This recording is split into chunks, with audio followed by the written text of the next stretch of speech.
मैं यहाँ से निकला 2-2.5 महीने। हाँ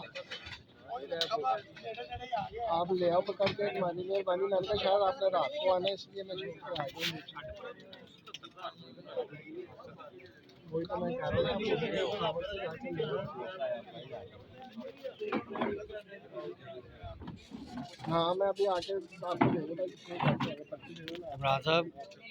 1 घंटे तक मैं आपके साथ 1 घंटे।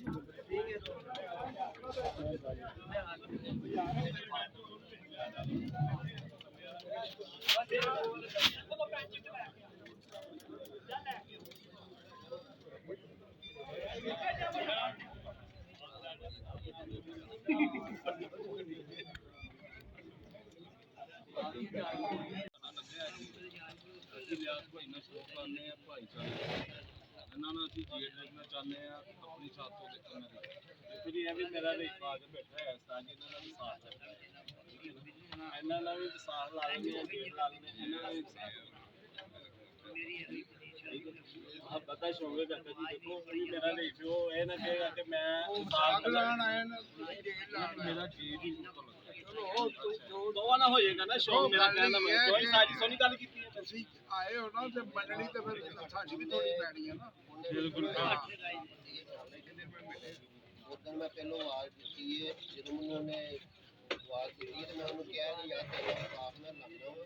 मैंने पहले इन्ना जो किसी ने अगर मेरा जेठ लगता है फिर ला लो तो फिर उस टाइम कोई नहीं तुम बोलो फिर वो दिन मेरा साथ ਕਿਹਾ ਸੀ ਕਿ ਸਾਜੀ ਮੈਂ ਕਾਕੇ ਦਾ ਜੇਲ੍ਹ ਲਾਣਾ ਕਿਉਂ ਕਾਕੇ ਜੀ ਇਹੀ ਗੱਲ मैं भाई जेठ ते आखरी ਮਿਲਣਾ ਚਾਹੇ मैं ਹੁਣ काफी दावा दी थी यार शौक है ਜਿਹਨੇ ਮੈਂ ਕਿਹਾ ਦਿਲ जेठ मेरा उसे विचार लगा मैं जेठ लानो ਤੁਹਾਡੀ ਆਪਣੀ ਮਰਜ਼ੀ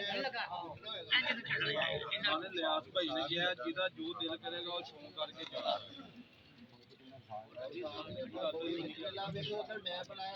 ਮੈਂ ਤੇ ਜੇਲ੍ਹ ਉੱਡਦਾ ਪਿਆ ਵਾ ਨਹੀਂ ਵੀ ਮੈਂ ਤੁਸੀਂ ਮੇਰੇ ਨਾਲ ਲਿਓ ਤੁਸੀਂ ਮੈਨੂੰ ਜੇਲ੍ਹ ਲਾਣਾ ਤੇ ਸੁਣੀ ਭਾਈਚਾਰੇ ਦੇ ਨਾਲ 6 ਵਜੇ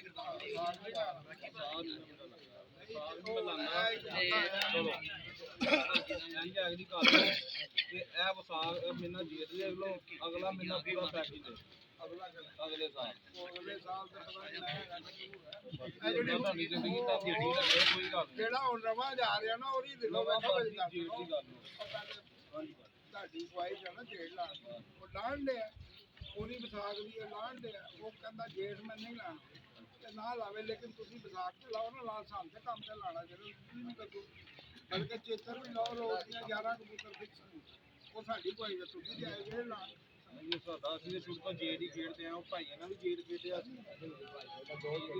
ਨਾਲ ਵੀ ਜੇਠ ਹੀ ਨਾ ਦੇਖੋ ਅਗਲੇ ਦੀ ਵੀ ਤਾਂ ਮੰਨੀ ਤੇ ਤੁਸੀਂ ਇੱਥੇ ਲਾਣ ਆਏ ਤੇ ਆਪਣੀ ਲਾ ਕੇ ਜਾਂਦੇ ਸਾਡੀ ਵੀ ਤਾਂ ਮੰਨੋ ਤੁਸੀਂ ਵਿਸਾਖ ਲਾਣਾ ਉਸਤਾਦ ਜੀ ਇੱਧਰ ਆਣਾ ਜ਼ਰਾ ਇੱਧਰ ਆਣਾ ਉਸਤਾਦ ਜੀ ਨਾਲੇ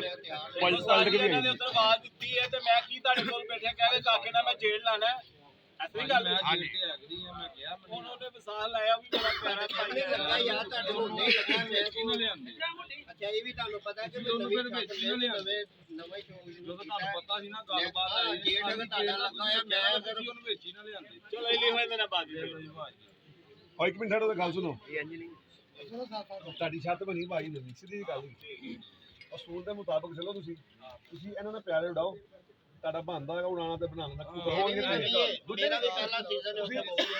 ਠੀਕ ਹੈ ਭਾਈ ਜੋ ਕਬੂਤਰਬਾਜ਼ੀ ਦਾ ਰੂਲ ਹੈਗਾ ਤਰੀਕੇ ਸੀ ਜਦੋਂ ਨਾ 1 ਸਾਲ ਪਲਟ ਕੇ ਆਓ ਅਗਲਾ ਸਾਲ ਤੁਸੀਂ ਉਹਨਾਂ ਨੂੰ ਭਾਵੇਂ ਪੱਕਾ ਕਰ ਲਓ 26 ਦਾ ਪੰਜੀ ਨਾ ਉਡਾਓ ਤੁਹਾਡੇ ਕਬੂਤਰ ਵੀ ਪਲਟ ਕੇ ਆਏ ਜੇ ਤੁਹਾਡਾ ਸ਼ੌਕ ਵੀ ਅੱਛਾ ਹੋ ਜਾਏਗਾ ਜੇ ਤੁਹਾਨੂੰ ਇਹਨਾਂ ਨੂੰ ਖੁਆਇਸ਼ ਸੀ ਸ਼ੌਕ ਕਰਨ ਦੀ ਜੇੜ ਦੀ ਤੁਸੀਂ ਬੱਚਿਆਂ ਦਾ ਸ਼ੌਕ ਕਰ ਲਓ ਆਪਸ ਦੇ ਵਿੱਚ ਲੇਕਿਨ ਉਹਨੇ ਲੱਗੀਆਂ ਨੇ ਨਾ ਲੱਗੀਆਂ ਨੂੰ ਛੱਡ ਦਿਓ ਤੁਸੀਂ ਅਗਲਾ ਸਾਲ ਕਰ ਲਾਓ ਹਾਂ ਹਾਲਾਂਕਿ ਅੱਛਾ ਤਾਂ ਨਵੀਂ ਹੀ ਜਜ਼ਬਾਤੀ ਹੋ ਕੇ ਸ਼ੌਕ ਨਾ ਕਰੋ ਪਿਆਰ ਮੁਹੱਬਤ ਦਾ ਸ਼ੌਕ ਹੈਗਾ ਤਰੀਕੇ ਇਹਨਾਂ ਨੂੰ ਤੁਸੀਂ ਪਿਆਰੇ ਲਾਓ ਆਪਣੇ ਘਰ ਦੇ ਬਣਦੇ ਵੀ ਲੱਗੀਆਂ ਨੇ ਤੇ ਅੱਛਾ ਸ਼ੁਗਰ ਮੇਲਾ ਹੋ ਗਿਆ ਤੇ ਰਜੀਵ ਸਾਹਿਬ ਜੀ ਹਾਂਜੀ ਬਸ ਮਾਸ਼ਾਅੱਲਾ ਬੜਾ ਵਧੀਆ ਹੋ ਗਿਆ ਕੰਮ ਜੀ ਬਸ ਦੁਆ ਕਰੋ ਕਿ ਆਮੀਨ ਆਮੀਨ ਫਿਰ ਇਸ ਤਰ੍ਹਾਂ ਉੱਡੀ ਜਾਈਏ ਤੇ ਮੇਰੇ ਕੋਲ ਜੇੜ ਵੀ ਲੱਗ ਜਵੇ ਪੂਰੀ ਹੋਣੀ ਚਾਹੀਦੀ ਹੈ ਨਾ ਸਾਡੀ ਵੀ ਖੁਆਇਸ਼ ਮੇਰਾ ਪਰਿੰਦੇ ਨਾ ਮੈਂ ਠੰਡ ਕੱਢਣ ਦੇ ਠੀਕ ਹੋ ਜੇ ਜੀ ਸਾਜ ਜੀ ਜ਼ਰਾ ਇੱਧਰ ਆ ਦੇਖੋ ਕੈਮਰਾ ਵਾਲਾ ਹਾਂ ਜੀ ਇਹ ਟੋਨੀ ਸਾਹਿਬ ਨੇ ਬੜੇ ਵੱਡੇ ਸਾਡੇ ਸਪੋਰਟਰ ਨੇ ਇਹਨਾਂ ਦੇ ਹੀ ਉੱਡਣਗੇ 6 ਵਜੇ 36 ਮਿੰਟਾਂ ਦੇ ਟੋਨੀ ਵਾਲਾ 32 ਮਿੰਟਾਂ ਦਾ 7:15 ਵਜੇ ਤੇ ਟੀਓ ਦਾ ਆ ਪੌਣੇ 7 ਵਜੇ 4 ਇਕੱਠੇ ਆ ਕਾਸ਼ੀ ਨੂੰ ਕੋ ਇਹਨਾਂ ਦੇ ਬੱਚੇ ਉੱਡਣੇ ਜੇ ਓਏ ਕਾਸ਼ੀ ਕੋਈ ਇਲਿਆਸ ਭਾਈ ਤੁਹਾਨੂੰ ਵਾਟਸਐਪ ਲਾ ਕੇ ਅੱਲਾਹ ਪਾਕ ਦੇ ਇੱਜ਼ਤ ਦੇ ਬਰਕਤ ਦੀ ਹੋਵੇ ਮਾਸ਼ਾਅੱਲਾ